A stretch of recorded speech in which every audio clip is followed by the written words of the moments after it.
How goes the family? Welcome back to Let Anything Goes. Hopefully you guys are having a great day. Today's subject matter is going to be about good old city of Baltimore, Maryland. Now, city like Baltimore, Maryland has always had some negatives in the news for the most part and never positives when the positives are going on. I'm going to highlight the positives. I'm not a big advocate for Baltimore, Maryland. Been there probably 10 times out of my life just because I grew up in Northern Virginia. But I will say that usually when it comes to the media, they're great at pointing out the negatives, and I'm all about pointing out the positives. So I came across a very interesting article about what's going on in the city of Baltimore, Maryland lately. Article was in the Black Enterprise magazine, so you should check them out. One thing Baltimore, aka Charm City, has in common with most major cities within the United States of America, no matter what red state, blue state, purple state, is gentrification, income inequality, and rising poverty rates all at the same time. No matter what state one resides in, this is happening whether you want to acknowledge this or not. However, in this article that I read in Black Enterprise magazine, it highlights a lot of the great attributes that I can't even talk about all of them. I just talked about the ones that stuck out to me. How the city has a number of black entrepreneurs, innovators, changing the landscape for successes by the challenges that people in Baltimore have to overcome. So I can understand it. It's great stories, and hopefully you guys enjoy that because these people have overcome these challenges wholeheartedly.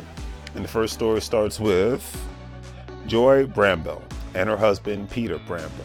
They created the newspaper media company known as the Baltimore Times at their kitchen table. I love that when businesses are started out of somebody's home. Their objective was to report positive stories about the black community in order to change the negative narrative surrounding African Americans within mainstream media. The newspaper's motto was positive stories about being positive people. The newspaper grew in popularity and eventually went from being published monthly to weekly. It also expanded into other regions within the state of Maryland, branching to the Annapolis Times and the Prince George's County Times, in addition to community workshops and seminars that increased awareness of opportunities related to business, education, healthcare, and finance. And I like that because one thing that the media is great at is highlighting a negative about everything in the world. Another great thing is entrepreneur Wilson Nolly Jr. had a mission, was ready to implement it. And Wilson's mission included becoming the founder of, moving on to the next subject, Wilson Nolly Jr. had a mission, and that mission was basically to implement the mission of becoming the founder of Salon Select Suites, which is basically $35,000 square foot space that houses 135 suites for salon professionals. The intent of this business is to help beauty industry professionals prepare for being and have the proper space for being around like-minded people and host beauty events, business events, and things of that nature. So it's creating that space, because even in the day of digital, you still need a specific space for people to go to just to feel comfortable and feel at home, whether it's work or whether it's just a place for people to hang out and do specific things and all that. So they call it, a co-working space for a hairstylist, if you will. And Salon allows beauty professionals to lease their very own salon suite within a larger community of fellow professionals. I think it's a great idea. Now, so if you're ever in Baltimore, check them out. Now moving on to a well-known name is Mr. Magic Johnson, former basketball player and definitely super duper entrepreneur. There's no mistake about that. Magic Johnson is very good at being a venture capitalist, so much power to him. Magic Johnson is looking to invest in Baltimore as well. He already has his own theater in Prince George's County, Maryland, which is right outside of Washington, D.C. So it would just kind of make more sense for him to invest in the city, especially, Baltimore is the next up-and-coming city on the East Coast. Philadelphia's been gentrified, New York has been gentrified, Newark has been gentrified, so now it's Baltimore's turn. And such a move could actually help revive parts of the city, create jobs, and spur new economic development in the black community. Another great story I found in the article was Jasmine Norton. Okay, and Jasmine Norton is the founder and owner of Urban Oyster. Norton was introduced to oysters as a kid and has since loved them.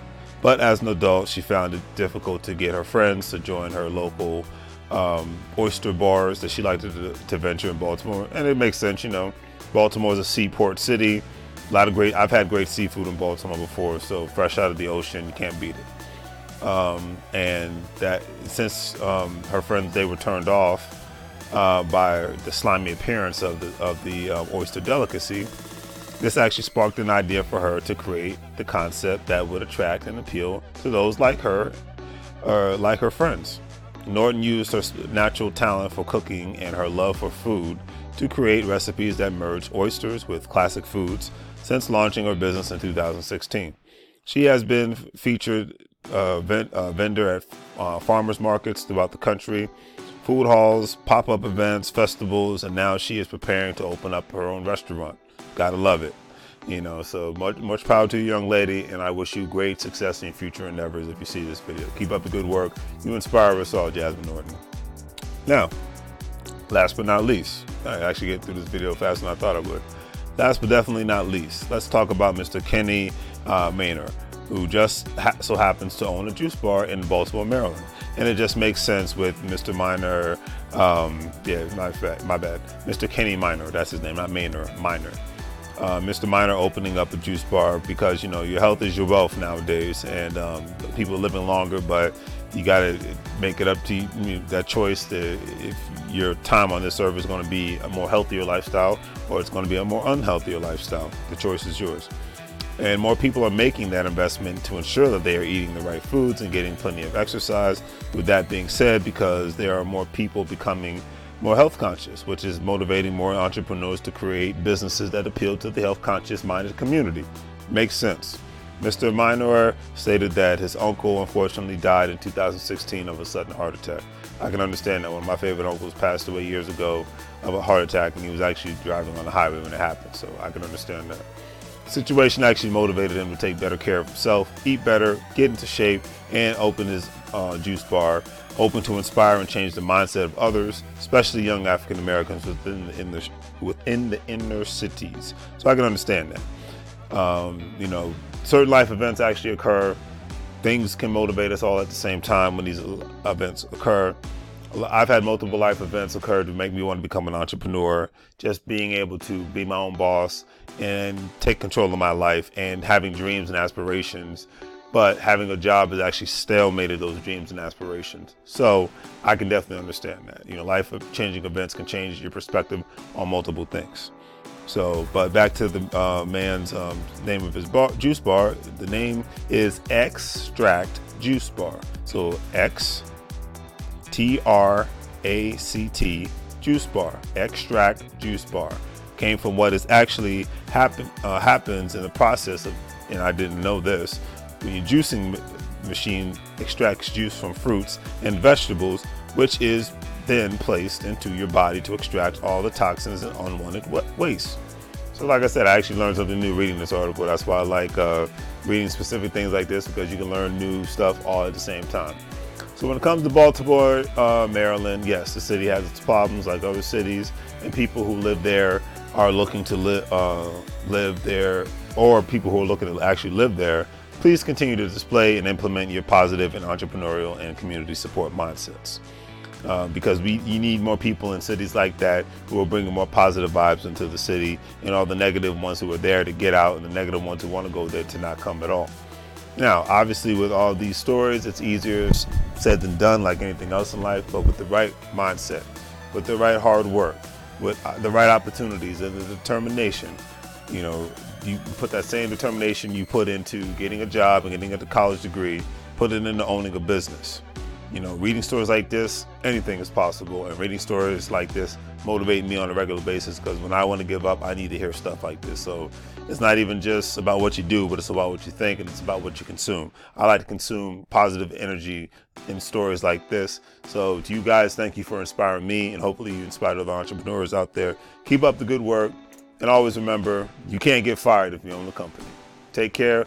Please like my video, subscribe, share, check out the online store. And hey man, have a great day and enjoy your weekend, family. Take care.